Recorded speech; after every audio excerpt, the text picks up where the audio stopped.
پاک افواج نے جنگ میں بھارت کو ناقابل فراموش سبق سکھایا۔ اس خطے نے پاکستان کی ترقی کے لیے بہت قربانیاں دی ہیں۔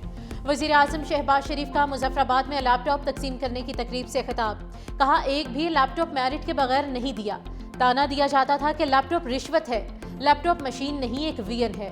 کورونا کے دنوں میں بھی لیپ ٹاپ کے ذریعے تعلیم دی جا رہی تھی۔ بہت جلد مظفر آباد میں دانش یونیورسٹی قائم کی جائے گی۔ مقبوضہ کشمیر میں عوام شدید مشکلات سے دوچار ہے۔ کشمیری عوام کو جلد ان کے بنیادی حقوق ملیں گے۔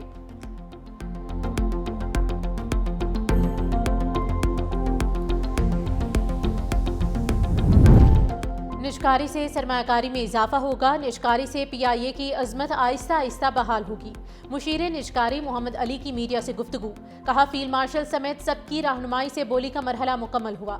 حکومت کا کام کاروبار کرنا نہیں۔ اب تک پی آئی اے کے 100 جہاز ہونے چاہیے تھے۔ قومی ایئر لائن کے آپریشنل 18 میں سے 12 طیارے لیز پر ہیں۔ قومی ایئر لائن سالانہ 40 لاکھ مسافروں کو سہولت فراہم کرتی ہے۔ اداروں کی نجکاری کا عمل 20 سال پہلے شروع ہوا۔ وزیر اطلاعات عطا اللہ تارڑ نے کہا کہ اب سرکاری خزانے پر نقصانات کا بوجھ نہیں پڑے گا۔ بولی کا عمل شفاف طریقے سے مکمل کیا گیا۔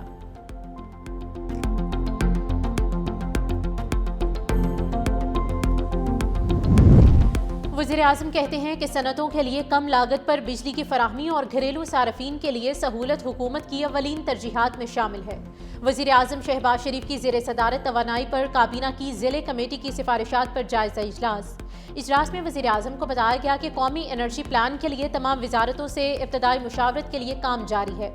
وزیر اعظم کی بجلی کی ترسیلی اداروں کی نجکاری کو جلد از جلد مکمل کرنے کی بھی ہدایت۔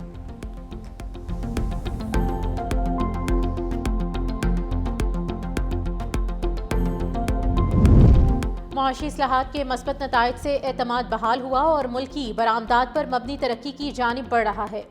امریکی اخبار یو ایس اے ٹوڈے کی خصوصی رپورٹ جاری۔ رپورٹ میں وزیر خزانہ محمد اورنگزیب کا انٹرویو شامل، معیشت، سرمایہ کاری کے مواقع اور اہم پالیسی ترجیحات پر تفصیلی تجزیہ شامل۔ وزیر خزانہ نے کہا کہ مالی سال 2025 کی بنیادیں بہتر ہیں۔ کئی برسوں بعد پاکستان نے پرائمری بجٹ اور کرنٹ اکاؤنٹ سرپلس حاصل کیا۔ ترسیلات زر میں اضافہ ہوا اور مہنگائی سنگل ڈیجٹ میں آ گئی۔ زر مبادلہ کے ذخائر 14.5 ارب ڈالر سے تجاوز کر گئے۔ شرح مبادلہ مستحکم ہوئی اور سرمایہ کاروں کا اعتماد بحال ہوا۔ حکومت برآمدات پر مبنی حکمت عملی اپنا رہی ہے۔ آئی ٹی اور ٹیکسٹائل برآمدات نمایاں ہیں اور آئی ٹی برآمدات 4 ارب ڈالر سے تجاوز کر چکی۔ وزیر اعظم نے متعدد بار پی ٹی آئی کو مذاکرات کی دعوت دی۔ مذاکرات کی دعوت کے جواب میں دوسری جانب سے شرائط رکھی جاتی ہیں۔ وزیر دفاع خواجہ آصف نے کہا کہ پی ٹی آئی اگر اپنا ہاؤس ان آرڈر کر لے تو بات آگے بڑھ سکتی ہے۔ پبلک سیکٹر کی بربادی کی ذمہ دار بیوروکریسی ہے۔ اداروں کی بربادی کے ذمہ داروں کا احتساب کیا جائے گا۔ حکومت کے پاس پی آئی اے کے اب بھی 25% شیئرز ہیں۔ 4 سال سے جس طرح پی آئی اے چل رہی تھی اس طرح تو بند ہو جاتی۔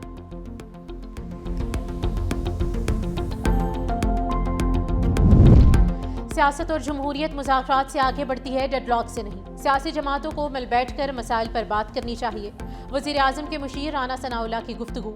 کہا وزیر اعظم پہلے بھی 4 بار پی ٹی آئی کو مذاکرات کی دعوت دے چکے ہیں، مگر بانی پی ٹی آئی نے مثبت جواب نہیں دیا۔ وہ مذاکرات نہیں، افراتفری چاہتے ہیں۔ بانی پی ٹی آئی سیاست نہیں کر رہے، مذاکرات کرنا ان کی پالیسی میں شامل نہیں۔ بانی پی ٹی آئی کے سوا ان کی جماعت میں اور کسی کے پاس اختیارات نہیں ہیں۔ اس طرح سے حکومت کے ساتھ مذاکرات نہیں ہو سکتے۔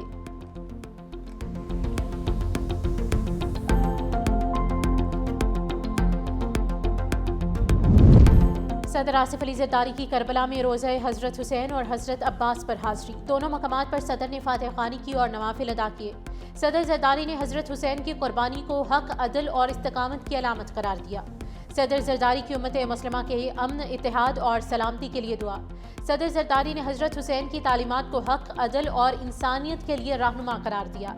گورنر کربلا ڈاکٹر نصیف جاسم الخطابی بھی صدر مملکت کے ہمراہ تھے۔